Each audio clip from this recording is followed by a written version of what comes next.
Hi అండి, నమస్తే. ఈరోజు వీడియోలో క్యారెట్ హల్వా అండి. ఎంతో టేస్టీగా ఉండే క్యారెట్ హల్వాని చూపించబోతున్నాను. దీనికోసం ముందుగా కడాయి పెట్టుకొని 2 టేబుల్ స్పూన్ల నెయ్యిని వేసుకొని జీడిపప్పు పలుకులను వేసుకోవాలి.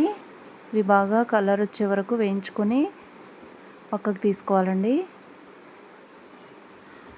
ఈ విధంగా పక్కకు తీసుకున్నాక 2-3 టేబుల్ స్పూన్ల నెయ్యిని యాడ్ చేసుకొని ఇందులోకి 1.5 కప్ క్యారెట్ తురుమును వేసుకొని ఒక 10-15 నిమిషాల వరకు బాగా వేయించుకోవాలి. మంటని మీడియం ఫ్లేమ్లో పెట్టుకొని వేయించుకోండి.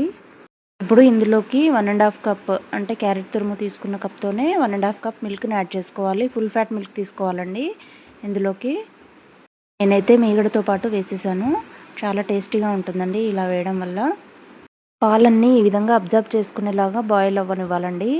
ఇప్పుడు ఇందులోకి ఒక 1/2 కప్ దాకా షుగర్ని వేసుకోవాలండి. ఇది మెల్ట్ అయ్యేదాకా బాగా ఎగిరిపోయేలాగా కలుపుకోవాలి.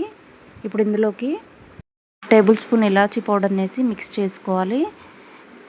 2-3 నిమిషాల వరకు ఇలాగా బాయిల్ అవ్వనివ్వాలి. 2-3 నిమిషాల తర్వాత మనం ముందుగానే వేయించి పెట్టుకున్న జీడిపప్పు పలుకులను ఇందులో వేసుకోవాలి. అలాగే మెత్తగా గ్రైండ్ చేసి పెట్టుకున్న పిస్తా, బాదం పలుకులను కూడా కొంచెం వేసుకోవాలి. అంతేనండి, నోట్లో వేసుకుంటే కరిగిపోయే క్యారెట్ హల్వా రెడీ అయినట్టే. Thank you for watching. Please subscribe.